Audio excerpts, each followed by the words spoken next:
साध संगत जी, आज की ये साखी सतगुरु नानक देव जी के समय की है, जब सतगुरु नानक भाई मर्दाना और भाई बालाजी के साथ बंजारों की बस्ती में जा पहुँचे। यहाँ पर एक बच्चे का जन्म हुआ था। तो आइए बड़े ही प्यार से आज का ये प्रसंग श्रवण करते हैं। साध संगत जी, सतगुरु नानक भाई मर्दाना और भाई बालाजी के साथ जब बंजारों की बस्ती में जा पहुँचे, यहाँ पर एक बच्चे का जन्म हुआ था। जब सतगुरु वहाँ पर गए और वहाँ जाकर एक पेड़ के नीचे बैठ गए, तब भाई मर्दाना और भाई बालाजी भी उस बंजारे के घर उसको बधाई देने जा पहुँचे। तो वहाँ पर बहुत लोग उस बंजारे को बच्चे की बधाई देने आए हुए थे। तो उस बंजारे ने सभी को कोई ना कोई उपहार दिया, लेकिन भाई मर्दाना और भाई बालाजी वहाँ पर ऐसे ही खड़े रहे। तो जब भाई मर्दाना और भाई बालाजी सतगुरु नानक के पास आए और आकर सारी बात बताई, भाई मर्दाना जी ने कहा कि सतगुरु, अगर आप कहें तो मैं एक बार फिर उस बंजारे से याचना करके आता हूँ। तो ये सुनने के बाद सतगुरु नानक ने कहा कि हे भाई मर्दाना, जिस बच्चे की बधाई देने जगह जगह से लोग उस बंजारे के घर आ रहे हैं, वह बच्चा 4 पहर जीकर यहाँ से चला जाएगा, तो फिर यही खुशी गमी में बदल जाएगी। ये कहने के बाद सतगुरु नानक ने भाई मर्दाना जी को रबाब बजाने के लिए कहा, और उस समय सतगुरु ने शब्द उच्चारा जो कि श्री गुरु ग्रंथ साहिब जी में अंग 74-75 में दर्ज है, जिसको समझाने से पहले बंजारे क्या होते हैं और उनका क्या काम होता है और वह क्या करते हैं, वह समझते हैं। बंजारे स्त्रियों के श्रृंगार की वस्तुएं आदि अपने शहर से दूर नगर नगर में जाकर बेचते हैं, और विश्राम करने के लिए वह बंजारा उस पराई नगर में रात बिताता है। उसी को देखते हुए सतगुरु नानक ने भी इंसान को एक बंजारा ही कहा है, क्योंकि इंसान भी परमात्मा से बिछड़कर इस पृथ्वी पर 4 पहर की रात बिताता है और ईश्वर के नाम का व्यापार करता है। और सतगुरु नानक कहते हैं, ईश्वर के नाम का व्यापार करने आए हे जीव, मेरे मित्र, मेरे दोस्त, तू जिंदगी का पहला पहर माँ के पेट में उल्टा लटक कर तपस्या करता है, तप करता है, उस परमात्मा के आगे अरदास विनती करता है, परमात्मा से जुड़ता है, और इस जगत में इंसान बिना कपड़ों के आता है और बिना कपड़ों के ही चला जाएगा। सतगुरु नानक कहते हैं कि जब जीव पैदा होता है तो उसके माथे पर परमात्मा के हुक्म के अनुसार कलम चलती है, कर्म और संस्कारों को लिखा जाता है, और जब जीव का जन्म होता है तो उसके माथे पर जो लिखा जाता है वह उसकी रोजी और पूंजी भाव धन होता है। सतगुरु नानक कहते हैं कि जीव ने जीवन के 4 पहरों में से एक पहर माँ के पेट में काटना होता है, और जीवन के दूसरे पहर बच्चा जन्म लेता है, माँ के पेट से बाहर आ जाता है और वह इस दुनिया का हिस्सा बन जाता है।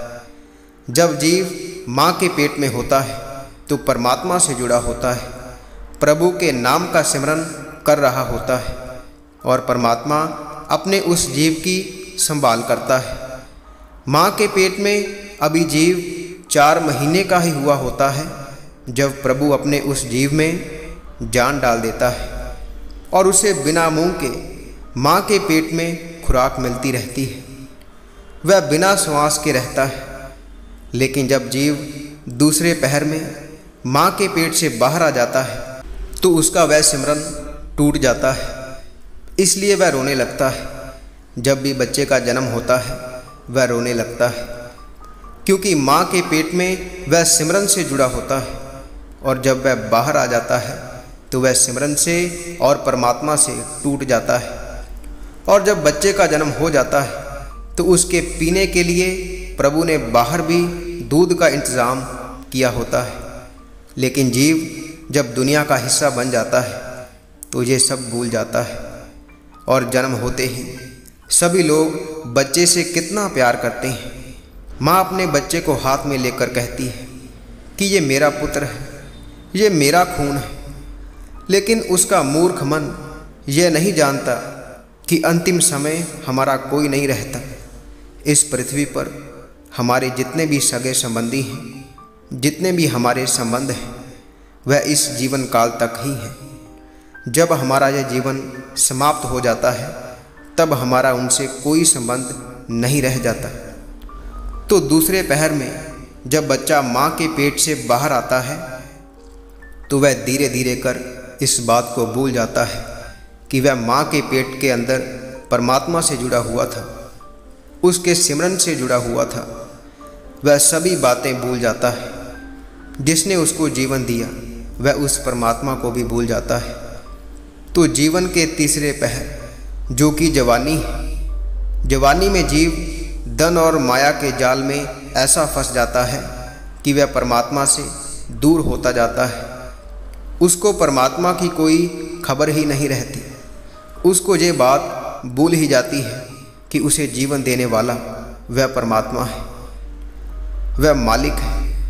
और वह इस माया के अधीन होकर बुरे कर्म करता चला जाता है और अपना जन्म गंवा देता है और ईश्वर के नाम का व्यापार नहीं कर पाता, यानी परमात्मा का सिमरन नहीं कर पाता और वैसे जीवन नहीं बिताता जैसे कि उसे बिताना चाहिए था। और उसके बाद जीवन के चौथे पहर में जब जीव बूढ़ा हो जाता है और उसकी मृत्यु नज़दीक आने लगती है तो यमराज जीव को काल बनकर पकड़ता है।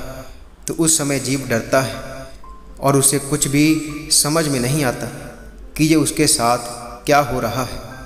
और फिर यमराज उसे अपने साथ ले जाता है और उसके बाद जीव के मृत शरीर के आसपास लोग रोना धोना शुरू कर देते हैं, चिल्लाना शुरू कर देते हैं। वह बिना मतलब के ही रोना धोना शुरू कर देते हैं। जिस व्यक्ति को हम मेरा मेरा कहते हैं, जब वह इस पृथ्वी पर अपनी देह को छोड़कर चला जाता है तो हम उससे डरने लगते हैं, उसे भागने लगते हैं और अपना नाता उससे तोड़ देते हैं। और वह जीव हमारे लिए पराया हो जाता है जिसको हम मेरा मेरा करते थे। उस समय जीवन की सच्चाई सामने आती है। तो भाई मर्दाना जी और भाई बाला जी सतगुरु के मुख से ये वचन सुनकर निहाल होते हैं और सतगुरु को प्रणाम करते हैं। और दूसरे ही दिन उस बंजारे के बच्चे की मृत्यु हो जाती है। वह बच्चा अपने 4 पहर जीकर यहाँ से चला जाता है। तो ऐसे सतगुरु जीवन के 4 पहर को समझाते हुए, संसार का भला करते हुए आगे चले जाते हैं। साथ संगत जी, इसी के साथ हम आपसे इजाज़त लेते हैं। कल मिलेंगे एक ऐसी ही रूहानी साखी के साथ।